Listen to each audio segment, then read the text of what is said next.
우리 마지막 장 묵상의 주제가 성막을 세우니라. 성막을 세우니라. 40장의 내용이 크게 세 가지입니다. 모세가 하나님의 말씀에 따라서 지혜로운 사람들을 세우고 그들과 더불어서 명하신 성막을 다 세웠습니다. 그리고 성막에 있어야 할 기구들을 배치합니다. 그러자 하나님의 영광이 그 성막에 충만했다고 하는 결론입니다. 결론은 하나님의 영광이 충만해야 된다. 애굽에서 하나님의 백성들을 이끌어낸 목적은 하나님의 영광이 충만한 삶을 위한 것이란 결론입니다. 오늘 묵상의 주제가 있는 17절 말씀 우리 함께 읽습니다. 제2년 정월 곧 그달 초 1일에 성막을 세우니라. 아멘. 제2년 애굽에서 나온 지 둘째 해 정월 곧 그달 초 1일에 그러니까 요즘으로 말하면 1월 1일입니다. 새해의 시작을 어떻게 하느냐? 성막을 세우는 것으로 시작합니다. 2023년이 계묘년입니다. 검은 토끼 해다. 그래서 공교롭게도 1월 1일이 주일입니다. 주일에 시작하는 뜻깊은 해가 2023년입니다. 어떻게? 성막을 세웠다 그랬습니다. 그러면 우리가 이 성막에 대한 이 개념을 이 평면도를 통해서 잘 이해하셔야 됩니다. 동쪽 문을 향해 들어가면 번제단이 있고 번제단을 지나면 물두멍, 성소의 휘장을 열고 들어가면 오른쪽에 떡상이 있고 왼쪽에 금 촛대가 있고 그리고 금향단, 분향단이 있죠.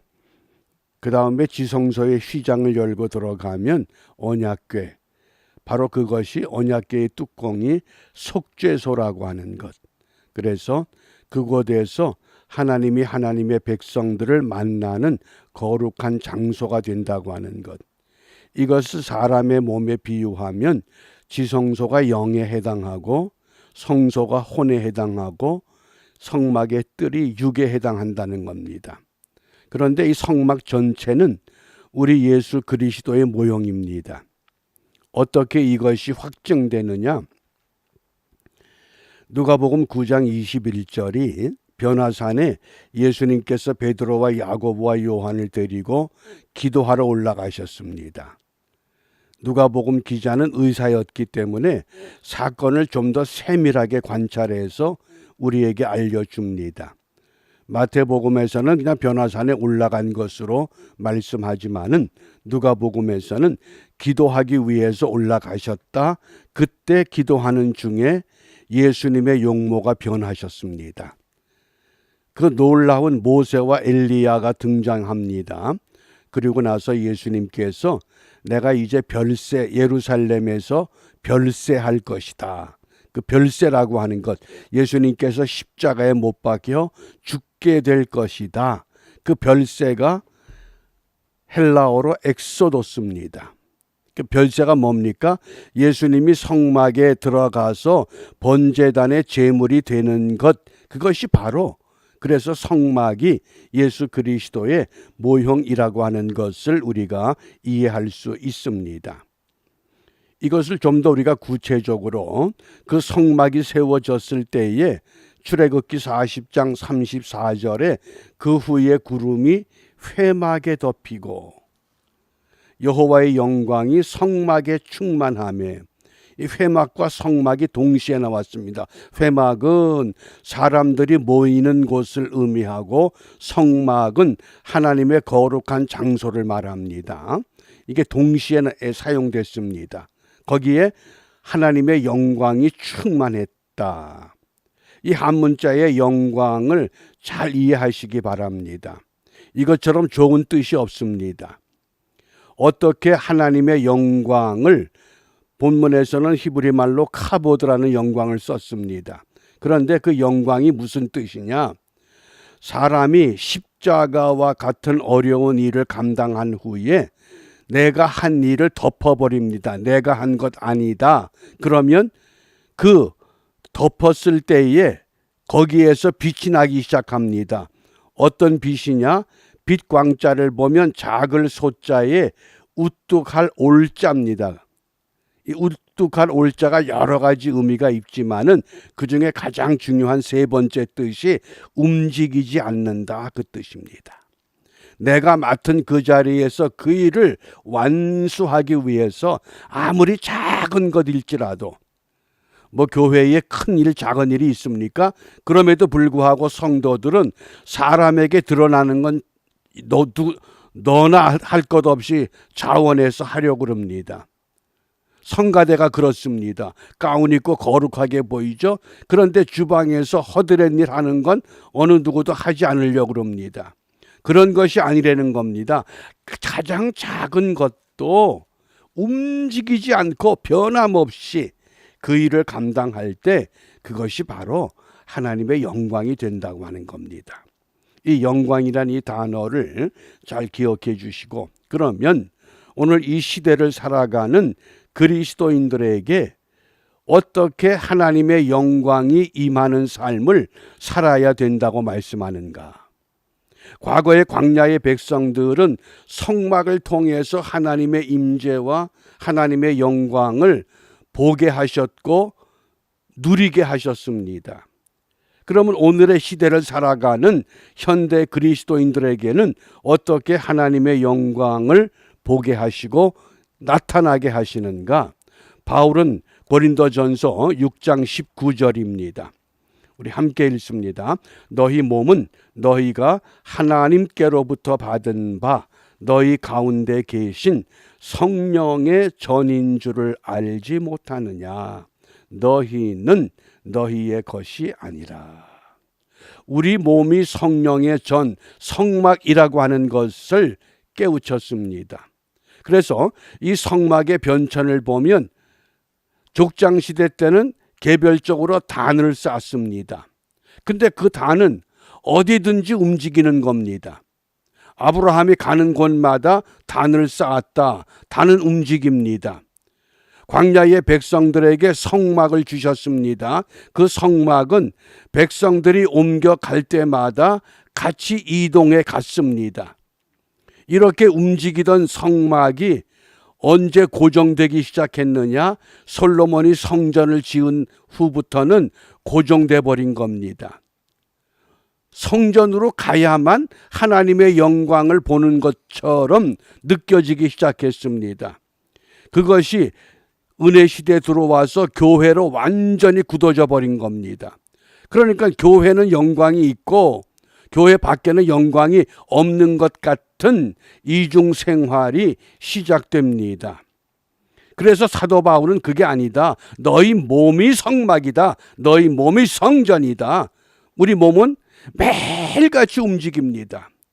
우리가 가는 곳, 바로 그것이 성막이요, 단이요, 성전이요, 교회요, 성령의 전. 그래서 성령이 우리에게 임하지 않으면 성막의 역할을, 성전의 역할을, 교회의 역할을, 단을 쌓을 수 없다고 하는 것을 강조합니다. 이것이 분명해져야 됩니다. 과연 내가 오늘도 내게 주어진 한날의 삶을 시작하게 될 때 어제와 같은 습관의 삶인가, 아니면 새롭게 하시는 성령의 지배와 인도를 받는, 성령의 이끌림을 받는, 성령의 세미한 음성을 듣는 믿음의 삶을 결단하며 나가는가? 그래서 우리가 성령의 전, 이것을 고린도전서 3장 16절에서는 좀 더 구체적으로 설명합니다. 너희가 하나님의 성전, 너희가 하나님의 성전입니다. 그 하나님의 성전은 뭡니까? 하나님의 성령이 너희 안에 거하셔야만 하나님의 성전이 될 수 있다고 하십니다. 너희가 하나님의 성전인 것과 하나님의 성령이 너희 안에 거하시는 것을 알지 못하느냐. 그렇다고 하면 성령의 지배를 받는 삶을 우리가 결단해야 됩니다. 우리 몸이 성전이고 성막이고 교회고 이제 알았습니다. 그런데 성막이 되기 위해서는, 교회가 되기 위해서는, 성전이 되기 위해서는 분명히 성령의 지배를 받아야 됩니다. 성령의 지배를 받는 사람들의 삶의 특징이 네 가지입니다. 첫째는 예수를 바로 알고 증거하는 삶을 유지할 수 있습니다.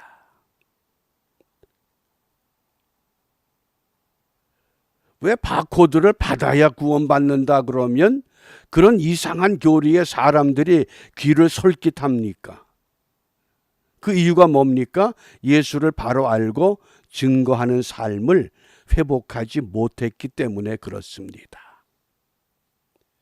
예수를 바로 알고 증거하는 삶, 이것이 성전된 사람의 특징입니다. 두 번째는 복음을 위해서 협력하는 인간관계를 유지해야 됩니다. 복음을 위한 겁니다. 어떤 정치 구조나 교회 구조나 그것 때문에 하는 것이 아니라 복음을 위해서 협력하는 인간관계. 거기에 선교가 있고 거기에 하나님의 생동하는 말씀이 살아서 움직입니다. 세 번째는 천국 소망을 위한 삶을 살아야 됩니다. 이 땅의 것이 우리가 좀 여유가 있으면 삶은 좀 편합니다. 삶이 편할 뿐이지 천국의 소망이 편해지는 건 아닙니다. 분명한 것은 우리가 이 땅의 소망이 아니라 천국 소망. 그러니까 부자와 거지 나사로의 비유를 통해서 우리 예수님께서 분명하게 깨우쳤습니다.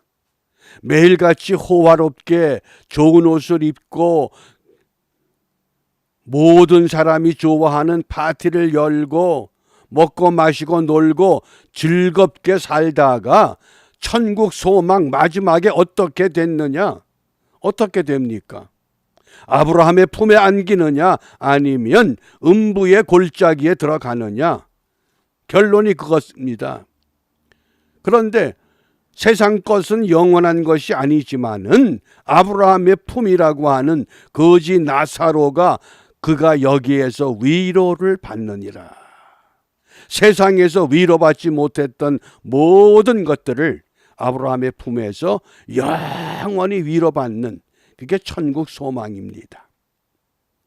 그 다음에 네 번째 중요한 것이 성령의 지배를 받는 사람들은 거룩한 고집을 가져야 됩니다. 내 욕심을 위한 고집이 아니라 거룩한 것을 유지하기 위한 고집. 그래서 잘못된 것과는 타협하지 않습니다.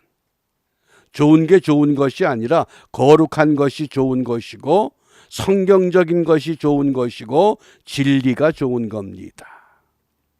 많은 사람들이 넓은 길, 넓은 문으로 가기를 좋아할지라도 천국의 소망을 갖는 사람들은 거룩한 것을 끝까지 고집할 줄 알아야 됩니다. 우리에게 이것이 없다면, 이런 영적 자존심이 없다 그러면 이미 우리는 세상 것이 되고 만 겁니다. 어떻습니까? 과연 나는 성령의 지배를 받는 믿음의 삶을 살아왔는가? 예수를 바로 알고 증거하는 삶, 복음을 위해서 협력하는 인간관계, 천국 소망을 위한 삶, 거룩한 고집.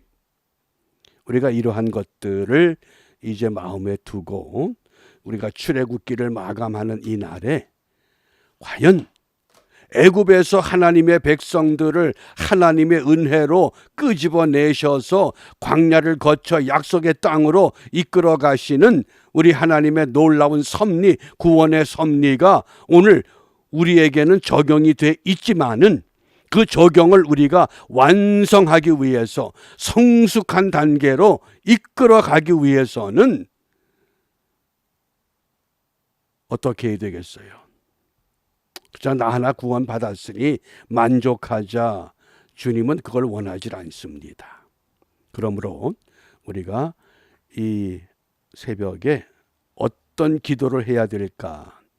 로마서 14장 8절에 우리가 살아도 주를 위하여 살고 죽어도 주를 위하여 죽나니 그러므로 사나 죽으나 우리가 주의 것이로라.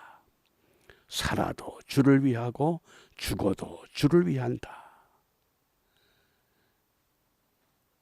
이 말씀을 우리가 근거로 오늘 우리가 기도 제목이 주의 영광을 위해 살아보자. 우리 이 한날 주의 영광을 위해서 살아가기 위해서는 우리가 묶여있는 신앙생활이 아닙니다. 틀에 박힌 신앙생활이 아니라 활동하고 움직이는 생명력 있는 신앙생활을 우리가 결단하고 이 일을 위해서 함께 달려갈 수 있기를 바랍니다. 홍수가 나면 그 시냇물이 거세게 흙탕물이 돼서 흘러내려갑니다. 그러면 아무리 나무가 커도 뿌리가 뽑힌 나무는 떠내려갑니다. 그런데 시냇가에 그 끄트머리에 가면 작은 물고기들은 위로 거슬러 올라갑니다. 크기를 비교하면 도저히 비교가 안 됩니다. 단지 차이가 하나밖에 없습니다. 생명이 있느냐 없느냐. 오늘 출애굽길 말씀을 통해서 예수님께서 우리를 위해 죽으시고 별세하셨다. 왜? 우리를 엑소더스 출애굽시키기 위해서 어떻게 생명 있는 삶을 살아가도록 우리가 이 생명을 확신하고 오늘도 우리 삶의 현장에서 내가 있는 그곳에서 주의 영광 위에 헌신하는 하나님의 사람으로 굳게 세워지는 축복의 하루가 펼쳐지시기를 바랍니다. 기도합니다. 거룩하신 아버지 하나님, 사람의 이름이 널리 알려지는 교회가 아닙니다. 하나님의 은혜와 말씀으로 채워지는 거룩한 교회를 세우게 하시고 이와 같은 일을 이루기 위해 오늘도 모든 성도들이 흩어지는 성막이 되게 하시고 성전이 되게 하시고 교회가 되어 그 맡은 자리에서 겸손히 하나님과 동행하는 세상의 소금과 빛으로 살아갈 수 있도록 약속하신 보혜사 성령으로 우리를 충만케 하시고 좌로나 우로나 치우침이 없는 천성을 향해 곧바로 나아가는 주의 백성들의 삶이 펼쳐지도록 인도하여 주시옵소서. 예수님 이름으로 기도합니다. 아멘.